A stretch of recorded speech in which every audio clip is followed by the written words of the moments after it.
नमस्ते बच्चों। आज हमारे व्याख्यान का शीर्षक है ध्रुपद गायन शैली। तो ध्रुपद गायन शैली मध्यकालीन संगीत की बहुत प्रचलित शैली है, जिसका आज भी प्रचलन है। और ख्याल संगीत से पहले यही शीर्ष स्थान पर स्थापित गायन शैली थी। उस समय के लगभग सभी कलाकार ध्रुपद गायन शैली ही गाते थे। तो ध्रुपद को जान ले। ध्रुव पद का संक्षिप्त रूप है ध्रुपद, यानी कि ऐसा साहित्य, ऐसा पद जो अपने नियमों पे, अपने व्यवस्थाओं पे अटल रहता है, अचल रहता है, ध्रुव रहता है, वही है ध्रुव पद। अर्थ उसका शॉर्ट फॉर्म, लघु रूप आज का प्रचलित होते होते ध्रुपद कहलाता है। इसके गायकों का ध्रुपदिया कहलाते हैं। मध्य युग में इनके लिए कलावंत संज्ञा प्रचलित थी। जो ध्रुपद गायक थे उनके लिए कलावंत संज्ञा प्रचलित थी। जो कलावंत साहित्य और संगीत इन दोनों ही शैलियों में, दोनों अंगों में निष्णात होते थे, निपुण होते थे, वो ऐसे कलावंत वाग्यकार के रूप में प्रसिद्ध थे। ध्रुपद की विभिन्न शैलियों को बानी कहा जाता था। सबसे पहले हम जान लें कि ध्रुपद की उत्पत्ति कैसे हुई है। मध्य युग में सालक सूट प्रबंध के ध्रुव से ध्रुपद की उत्पत्ति मानी गई है। मध्य युग में प्रबंध जो है वो एक स्वतंत्र शैली के, गान शैली के रूप में प्रचार में आया था, तथा जो इसका एक भेद था सालक सूड प्रबंध, उसके एक मूल प्रकार ध्रुव से ध्रुपद की संरचना विद्वानों ने मानी है। क्योंकि ध्रुव प्रबंध में निहित पंच धातुएं उद्ग्राह, मेलापक, ध्रुव, अंतरा एवं आभोग और 6 अंग स्वर, विरुद्ध, पद, तेनक, पाठ, ताल, बहुत साम्यता लेकिन कुछ परिवर्तन के बाद ध्रुव पद में स्थित हुए। यानी ध्रुव पद में इन अंगों और इन धातुओं की समानता पाई गई।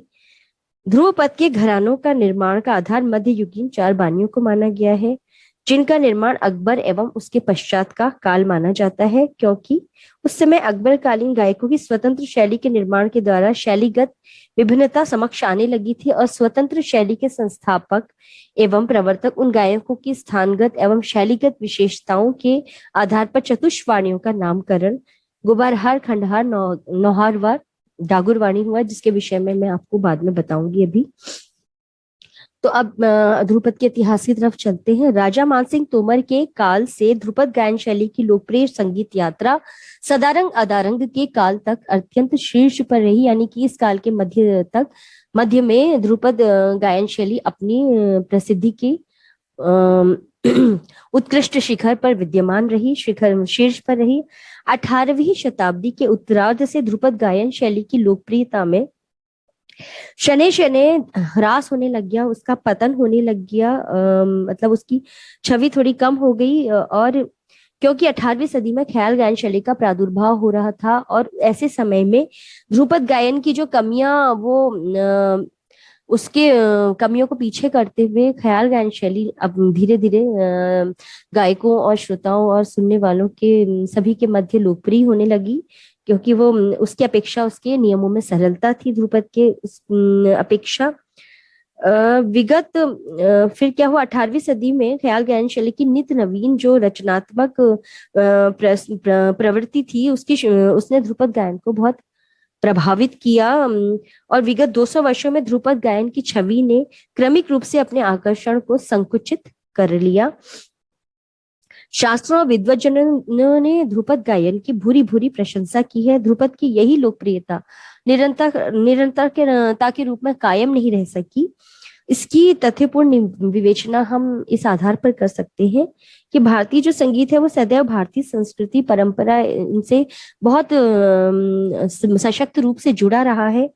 सामाजिक परिवर्तनों और से यह संगीत जगत भी अछूता नहीं रहा है। जो भी सामाजिक परिवर्तन हुए उसको भारतीय संगीत में भी उसका प्रभाव पड़ा है, उसको संगीत शैली को प्रभावित किया है। जो उसकी गायन शैलियों को के रूप में, नई नई गायन शैलियों के रूप में वह प्रभाव सामने आया। मुगलकालीन शासन के अंत के साथ ही संगीत जगत में भी भीषण उथल पुथल हुई। समीक्षात्मक अध्ययन के ध्रुपद की लोकप्रियता का ह्रास निम्न कारणों से प्रभावित हो सकता है। पहला तो है परिवर्तन, मतलब एक चीज के बाद दूसरी चीज आती ही है, परिवर्तन होता ही है, तो यह भी एक कारण हो सकता है। दूसरा है पारंपरिक ताल बंदिशों की पुनरावृत्ति एवं राग नियमों में दृढ़ता तथा सीमित भाव निष्पत्ति, अर्थात ध्रुपद के द्वारा सीमित भावों की निष्पत्ति का कारण ख्याल गायकी अधिक लोकप्रिय हो गई, जिसमें कई तरह के भावों को अपने गायन से प्रदर्शित किया जा सकता था। और उसमें राग नियमों की बहुत ज्यादा दृढ़ता थी, जो कि ख्याल गायन शैली में अन्य शैलियों का प्रभाव भी देखा जा सकता है, लेकिन ध्रुपद में यह मान्य नहीं था। ख्याल का उद्भव और विकास जब ये हुआ तो इसने ध्रुपद गायन शैली को पीछे कर दिया। ध्रुपद गायन जो है ध्रुव पद के शब्द भेद के अनुसार वह गान शैली जिसमें सार्थक शब्द समूह जो है उचित स्वर व ताल में निबद्ध हो, यानी ऐसा शब्द समूह, ऐसे स्वरों की ऐसे उसमें शब्द प्रयोग हो जिनका एक अर्थ हो, वो अर्थहीन ना हो, और वो एक समुचित स्वर और ताल में बंधे हुए हो, ऐसी ही स्वर रचना गायन शैली ध्रुपद कहलाती थी या कहलाती है। शास्त्रीय संगीत की समस्त शैलियों में ध्रुपद में स्वर पद व ताल के सुनिश्चित प्रयोग के मंजुला यानी सुंदर एवं उत्कृष्ट सामंजस्य के कारण यह गायकी सभी शैलियों में विशिष्ट हो गई। यह बहुत जल्दी सभी शैलियों में प्रधान मानी जाने लगी, क्योंकि ध्रुपद में पद जो है साहित्य, उसका जो लिटरेचर है वो एक सुनिश्चित वेल ऑर्गेनाइज्ड सुव्यवस्थित रूप में स्वर और ताल में निबद्ध होता है, उस स्वर और ताल में बंधा होता था। ध्रुपद गायन जो है गंभीरता प्रधान है। इसकी जो अवतारणा है, इसके प्रस्तुतिकरण में, इसके गायन में जो सिंगर है, जो गायक है, जो कलाकार है, उसके फेफड़ों, उसके लंग्स पर और मस्तक यानी ब्रेन, मस्तिष्क पर बहुत जोर पड़ता है, अलग तरीके का जोर पड़ता है, जिसके लिए एक मर्दानी तरह की आवाज अधिक उपयुक्त मानी गई। पुरुषों की नहीं, लेकिन आवाज गंभीर हो, गंभीर कंठ उसके लिए अधिक उपयुक्त माना गया, क्योंकि यह एक जोरदार टाइप प्रकृति का गायन माना गया। इसको गाने में बहुत जोर लगता था। और ध्रुपद की अन्य विशेषताओं को हम देखें, जैसे ध्रुपद गायन जो है उसका विस्तार करने का ढंग जो है राग नियमों में दृढ़ता से बंधे होने के कारण सीमित है। इसके विपरीत ख्याल गायन में हर प्रकार की गमक, कंपन, आंदोलन, खटके आदि अलंकरणों द्वारा इसको सुसज्जित किया जा सकता है, इसको सजाया जा सकता है। ध्रुपद में बंदिशों की जो पारंपरिकता के कारण नवीनता का थोड़ा अभाव कहीं कहीं दिखाई पड़ता है, जबकि ख्यालों की श्रृंखला के नित नए ख्यालों की रचना की जा रही है, तो इससे भी ध्रुपद थोड़ा सा पीछे को हो गया। सिर्फ ध्रुपद का जो पदात्मक भाव क्या, अब हम उसके विशेषताओं को देखेंगे तो अधिकांशतः जो ब्रज व हिंदी, ब्रज और उर्दू भाषा के ध्रुपद हमें प्रचार में रहे हैं। इनमें वीर, शांत एवं भक्ति रसों की प्रधानता प्राप्त होती है। इसके गीत के चार भाग मिलते हैं, अधिकतम, स्थाई, अंतरा, संचारी और आभोग आजकल। और इसमें स्थाई की अधिकतर रचना है आजकल इसमें, वो उससे मंत्र और मध्य सप्तक में अधिक होती है, और अंतरा जो है उसकी गीत रचना मध्य के और तार सप्तक में बीच में होती है। गीत गाने के पूर्व बिना ताल के नोम तोम का आलाप बहुत देर तक गाया जाता है, जिसमें अधिकतर ओम अनंत हरि, ओम अनंत नारायण हरि, इस तरह के शब्दों का नोम तोम का आलाप होता है। इसमें खटका मुर्की तान का प्रयोग कम होता है या नहीं के बराबर ही होता है।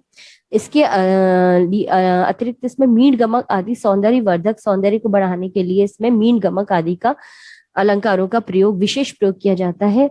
इसमें जोरदार ढंग से सच्चे स्वरों का प्रयोग करते हुए राग की शुद्धता का निर्वाह करना अपेक्षित माना गया, जरूरी माना गया। विभिन्न इसमें लयकारियां दिखाते हैं, जैसे दुगुन, तिगुन, चौगुन, छह गुण, अठ गुण, आड़, कुआड़, बियाड़, सम, विषम, अतीत, अनागत इत्यादि, इन कई लयों का इसमें दिखाया जाता है। इसका सुंदर प्रयोग, तरह तरह से लयकारियां की जाती हैं ध्रुपद में। इसमें स्वरों की शुद्धता तथा लय का समुचित ज्ञान बहुत आवश्यक माना गया। इसमें कभी कभी लयकारियों के साथ कोई कोई कलाकार बोल तानों का भी प्रयोग करते हैं। ध्रुपद गायन के साथ अधिकांशतः पखावज संगीत वाद्य की संगति की जाती है। ध्रुपद गायन की विभिन्न शैलियों को गीति कहा जाता था। संगीत रत्नाकर में ऐसी 5 गीतियों का उल्लेख किया गया, जो पंडित शानंग देव ने 13वीं शताब्दी में संगीत रत्नाकर नामक ग्रंथ लिखा, जिसमें उन्होंने 5 गीतियों का उल्लेख किया: शुद्धा, भिन्ना, गौड़ी, बेसरा और साधारणी। ध्रुपद जो है एक गंभीर गायन शैली मानी गई, जिसका जो साहित्यिक भाव है, जिसका पदात्मक भाव है, वो वीरतापूर्ण शब्दों से ओतप्रोत यानी भरा पड़ा है, उसमें वीरतापूर्ण शब्द है। इसके अतिरिक्त तो उसमें ईश्वर की महिमा और राजा की प्रशंसा और प्राकृतिक सौंदर्य सुषमा पर आधारित ध्रुपद भी प्राप्त होते हैं। ध्रुपद जो है एक रहस्यमय संगीत था, जिसे एक साहसी व प्रतिभाशील जिज्ञासु ही वर्ण कर सकता था। ध्रुपद के अनुशासन का पालन करना बहुत कठिन था। इसके लिए एक कहावत थी कि लोहे के चने चबाना है, मतलब बहुत कठिन था, उसके नियमों की दृढ़ता से निर्वाह किया जाता था, तो इसलिए वो कठिन माना गया। जो प्राचीन ध्रुपद थे वो संस्कृत भाषा में निबद्ध थे, और जो कि देववाणी तथा सात्विक विचारों की ओर संकेत करता था।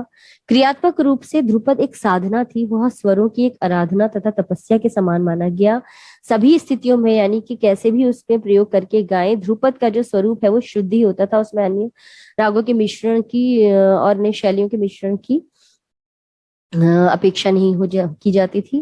ध्रुपद संगीत एक दीर्घकालिक, यानी बहुत समय तक उसकी बहुत मेहनत से, श्रम से उसकी साधना और की जाती थी, जिसका प्रस्तुतिकरण भी नियमों की परिधि में ही किया जाता था, जैसे कि मैंने अभी आपको बताया। इसके शब्दों में साहित्यिक जो आवरण है वो जन सामान्य की ग्राह्य क्षमता से अधिक बलिष्ठ होता था, क्योंकि तत्सम संस्कृत भाषा में ये ध्रुपद अधिकतर निर्मित हुए हैं, तो वो एकदम से जन साधारण की समझ में नहीं आते थे। तो ये आपका ध्रुपद है। ध्रुपद जो है अधिकतर बंदिशें इसमें स्तुति गान की होती थी, और इसमें ताल की विविधता का अभाव भी रहता था। कभी कभी द्रुत गायन हेतु सूल ताल आदि का इसमें अधिक प्रयोग होता था, और अधिकांशतः ध्रुपद जो चौर ताल या तीव्रा में ही निबद्ध होते थे। गायकों का श्रोताओं पर केवल स्वरों का ही प्रभाव पड़ता था, जिसमें वो शब्दों को ढालता था। ध्रुपद की इस पुनरावृत्ति और मौलिकता तथा परंपरागत स्वरूप इसकी लोकप्रियता के क्षेत्र में एक प्रश्न चिन्ह बना। राग नियमों में इसकी दृढ़ता ही इसके जिज्ञासुओं के लिए एक अवरोध बन गई। इस रस निष्पत्ति के संदर्भ में भी इसमें कमी हो, विरह वीर व भक्ति रस का ही बाहुल्य था। श्रृंगार, विरह, प्रेम आदि भावों का इसमें सर्वथा अभाव रहता था। इसके अतिरिक्त ध्रुपद की लोकप्रियता में ह्रास का मूल कारण बनी थी ख्याल गायन शैली। इस भाव को सांगीतिक रंग देना, सम को सुंदरता तथा सहज ढंग से दिखाना, स्थायी अंतरे के बोलों को स्पष्ट रूप से स्पष्ट शब्दों में सजा सजा कर गाना, राग के अनुरूप स्वरों का आंदोलन, परिपक्व गायन शैली के माध्यम से रोचक व भावपूर्ण राग गायन आदि ऐसे गुण ख्याल में निहित हुए, जिसने अल्पकालिक अवधि में ही इसे अनपेक्षित लोकप्रियता व सफलता प्रदान की। ख्याल गायन शैली को इस प्रकार ध्रुपद का जो क्षेत्र था धीरे धीरे संकुचित होकर इस गीत विधा की लोकप्रियता में ह्रास का कारण बना। तथापि ख्याल व ध्रुपद का संबंध अटूट माना गया है। अभी भी सर्वश्रेष्ठ गायन शैली वही मानी जाती है जिसे हम ध्रुपद अंग से गाते हैं। विगत शताब्दी में ध्रुपद गायन तथा ध्रुपद समारोह का सर्वथा ह्रास हुआ, परंतु 20वीं शताब्दी में ध्रुपद गायन शैली ने पुनः अपना उत्थान प्रारंभ किया है। इसके प्रमुख पुराने कलाकारों में नसरुद्दीन डागर 1865 ईस्वी में, पंडित राम चतुर मलिक 1605 ईस्वी में, चंदन बिची चौबे 1866 ईस्वी में, गजानन ठाकुर, हरिशंकर मिश्रा, बालाजी चतुर्वेदी, सियाराम तिवारी, नसीर मुइनुद्दीन डागर, नसीर अमुनुद्दीन डागर, ये प्रमुख रहे। इसके अलावा भी इसमें बीनकार बंदेली खान जो इसके प्रवर्तक रहे, बहराम खान, जाकुरुद्दीन खान, अल्लाह बंदे खान और सईदुद्दीन डागर, ऋत्विक सान्याल, उमाकांत गुंदेचा, बेला पंत, इराल इजाकी, उदय भवालकर, रेमंड बिरजे, फातिमा मिरांडा, बसंत कुमार साहू, सलीम डागर, अजीज डागर, नफीस डागर, ये प्रमुख माने गए। इसके अलावा अन्य भी कई कलाकार हैं जिनके इसमें भी नाम नहीं आए। तो तो हम संक्षिप्त रूप में पहले ध्रुपद को हम फिर से एक बार रिवाइज करते हैं, क्या समझे। प्राचीन समय में जो ध्रुपद गायन है उसको सबसे महत्वपूर्ण समझा जाता था, क्योंकि अकबर बादशाह के दरबार में जितने भी प्रमुख गायक कलाकार थे ध्रुपद गाते थे, जिन गायकों में तानसेन प्रमुख थे जो वृंदावन के स्वामी हरिदास के शिष्य थे। तानसेन के अतिरिक्त अन्य ध्रुपद गायक भी थे, जिनमें नायक बैजू, चिंतामणि मिश्र व नायक गोपाल आदि प्रसिद्ध थे। इनके रचे हुए ध्रुपद आज भी हमें सुनने को मिलते हैं, जो बहुत लोकप्रिय है। ध्रुपद गायन जो है विशेषता गंभीरता प्रधान है। इसकी अवतारणा में गायक के फेफड़े और मस्तक पर विशेष जोर दिया जाता है, जोर पड़ता है, इसके लिए गंभीर कंठ अधिक उपयुक्त होता है। और ध्रुपद गायन शैली में वीर, शांत और भक्ति रसों की प्रधानता होती है। इसको चार ताल, तीव्रा, सूनताल, रुद्र व ब्रह्म आदि तालों में अधिकतर गाया जाता है। इस गीत को साधारणतः चार भागों में बांटा गया है, स्थायी, अंतरा, संचारी और आभोग, परंतु आजकल केवल स्थायी व अंतरा यही इस गायन में सुनने को मिलते हैं। स्थायी के गीत की स्वर रचना मंद्र और मध्य सप्तक में, और अंतरे की गीत की रचना स्वर रचना मध्य और तार सप्तक में अधिक होती है। इसमें खटका मुर्की तान के प्रयोग कम और मींड और गमक अलंकार का प्रयोग अधिक किया जाता है। इसमें विभिन्न प्रकार की लय कार्यों को हम दर्शाते हैं, और इसमें इस गायन में स्वरों की शुद्धता तथा लय का समुचित ज्ञान बहुत आवश्यक है। कभी कभी इसमें लय कार्यों के साथ बोल ताने भी ली जाती हैं और पखावज में इसकी संगति की जाती है। तो ये आपका ध्रुपद है, जो बहुत ही सुंदर गायकी है। अभी भी हमारे पाठ्यक्रम में ये है कि बच्चों को इसका ज्ञान होना आवश्यक माना गया है। अब हम इसके इतिहास पे जाते हैं। ध्रुपद की विभिन्न शैलियों को, विभिन्न गायन शैलियों को बानियां कहा जाता था। और ऐसी बानियां चार थी: गोबरहार, नौहार, खंडहार और डागुर। जैसे इसके लिए एक विशेष दोहा बहुत प्रसिद्ध था: जोर जोर से खंडार गावे, मधुर बोल को नौहार लेवे, सांस बड़ी है गोबरहार की, आलाप चारी है डागुर की। जैसे इसमें स्पष्ट ही है हिंदी इसकी कि जोर जोर से खंडहार वाणी में गाया जाता था। मधुर बोल को नौहार लेवे, नौहार वाणी में मधुर बोल की सृष्टि करती थी, मधुरता की, सौंदर्य की सृष्टि करती थी। सांस बड़ी है गोबरहार की, यानी दम साध के जिसको गाया जाता था, स्वरों को साध के, सांस को साध के, श्वास पे उपयुक्त नियंत्रण के द्वारा। आलापचारी है डागुर की, यानी डागुर वाणी में आलापचारी की विशेष प्रधानता रही। जो अभी हमने नईरुद्दीन, नसीरुद्दीन डागर, इन सब का भी हमने नाम लिए थे। ये डागर परंपरा जो आज भी बहुत प्रसिद्ध है, इसके इसके बारे में है। इसके विषय में बाद में हम बात करते हैं। इन बानियों का आविष्कार तत्कालीन प्रसिद्ध गायकों ने किया। ईस्वी 19 के मआदनुल मसीह की ग्रंथ के प्रणेता हकीम मोहम्मद करम इमाम के अनुसार राजा अकबर के दरबार में चार महागुणी या चार महान संगीत के विद्वान रहते थे। तानसेन, जो कि आप जानते हैं बहुत ही प्रसिद्ध कलाकार रहे, राजा अकबर के नवरत्नों में से एक थे। ब्रजचंद ब्राह्मण, राजा समूखन सिंह वीणाकार, श्रीचंद राजपूत। इन चारों के द्वारा चार बानियां प्रसिद्ध हुई, जो इस प्रकार इसको परिभाषित किया गया है: गोबरहार वाणी या गौड़ी ब्राह्म वाणी या गौड़ीय वाणी। कुछ भी इसको तीनों तरह से उच्चारित करते हैं। तानसेन गौड़ ब्राह्मण होने के कारण इनकी वाणी का नाम गोबरहारी या गौड़ीय पड़ गया। इसका प्रधान लक्षण गुण प्रसाद है। यह शांत रसोद्दीपक है, यानी शांत रस की सृष्टि करती है, और इसकी गति है धीर गंभीर है। दूसरी है खंडहार वाणी। राजा सम्मुखन सिंह उर्फ नौबात खान का निवास खंडहार होने के कारण उनकी वाणी का नाम खंडहार वाणी प्रसिद्ध हुआ। वैचित्र्यता यानी विचित्रता और ऐश्वर्य प्रकाश इस वाणी की विशेषताएं हैं। यह तीव्र रसोद्दीपक है। गोबरहार वाणी की अपेक्षा इसमें वेग और तरंगे अधिक होती हैं, किंतु इसकी गति अति विलंबित नहीं होती गोबरहार की तरह। तीसरी है डागुर वाणी। ब्रजचंद के निवास स्थान के नामानुसार इनकी वाणी का नाम डागुर वाणी हुआ। इसका प्रधान गुण है सरलता व लालित्य।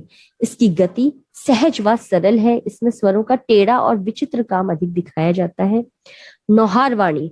राजपूत श्रीचंद नौहार के निवासी थे, इसीलिए उनकी वाणी का नाम नौहार वाणी प्रसिद्ध हुआ। नौहार रीति से सिंह की गति का बोध होता है। एक स्वर से दो तीन स्वरों का लंघन करके परवर्ती यानी आगामी स्वर में पहुंचना इसका लक्षण है।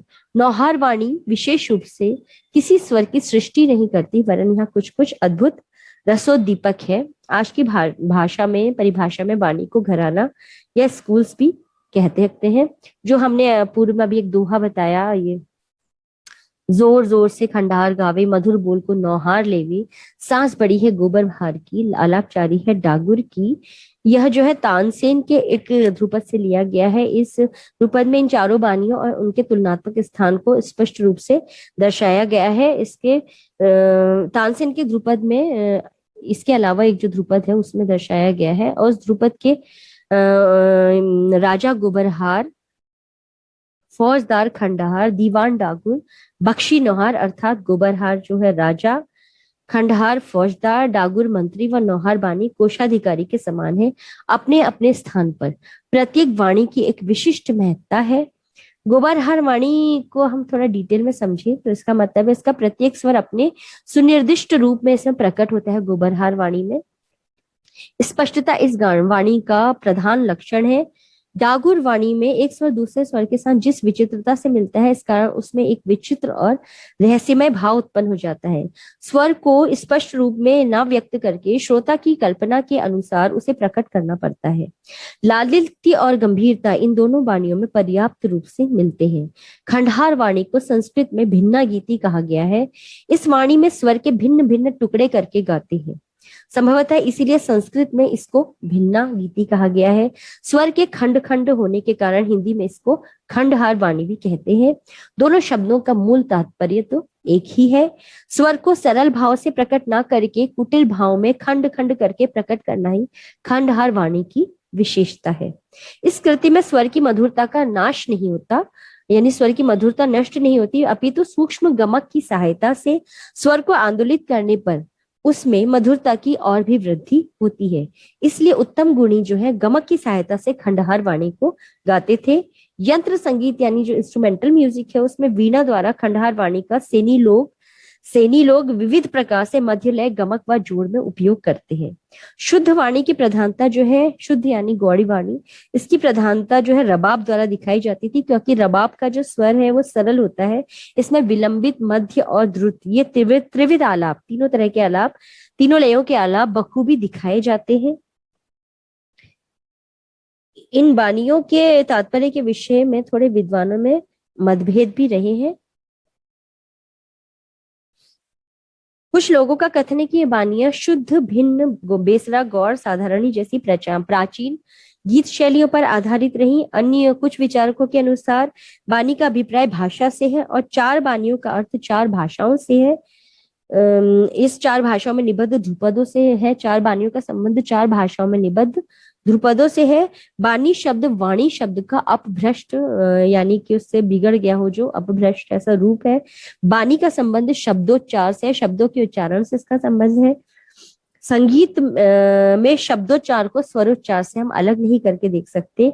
वाणियों का संबंध इन्हीं दोनों से माना जा सकता है। इस वाणी के तात्पर्य के संबंध में प्रस्तुत दोनों मत तर्क की कसौटी पर खरे नहीं उतरते, क्योंकि वाणियों का संबंध प्राचीन गीतियों से स्थापित करने के लिए कोई ठोस प्रमाण अभी उपलब्ध नहीं है। साथ ही साथ वाणियों के भाषा भेद या विभाषाएं होने के संबंध में भी कोई प्रमाण भाषा शास्त्र में अभी ऐसा उपलब्ध नहीं हुआ है। जहां तक मियां तानसेन की मान्यता का प्रश्न है, उन्होंने भाषा भिन्नता के आधार पर ध्रुपद गायन की शैली भिन्नता के आधार पर अपना मत प्रकट किया है। यह मानना अधिक तर्क संगत प्रतीत होता है। आज की परिभाषा में वाणी को घराने या स्कूल्स कह सकते हैं। ख्याल गायन का आगरा घराना खंडहार तथा नौहार दोनों वाणियों से संबद्ध रहा। ध्रुपदियों का जो डागुर घराना है आज सर्व प्रसिद्ध है। इसकी आलापचारी भी सुप्रसिद्ध है। तो यही है आपका वाणी, ध्रुपद और उसकी वाणियां, उसकी शैलियां। ध्रुपद की शुद्धता और गंभीरता को बनाए रखने के लिए इन सबके योगदान को हम कभी विस्मृत नहीं कर सकते। इन वाणियों की जिन्होंने प्रचलन किया, इन वाणियों की इसके जो वर्तमान आजकल कलाकार हैं उसमें ऋत्विक सान्याल, उमाकांत गुंदेचा, सईदुद्दीन डागर, सलीम डागर, अजीज डागर, नफीस डागर, यही प्रसिद्ध हैं। धन्यवाद।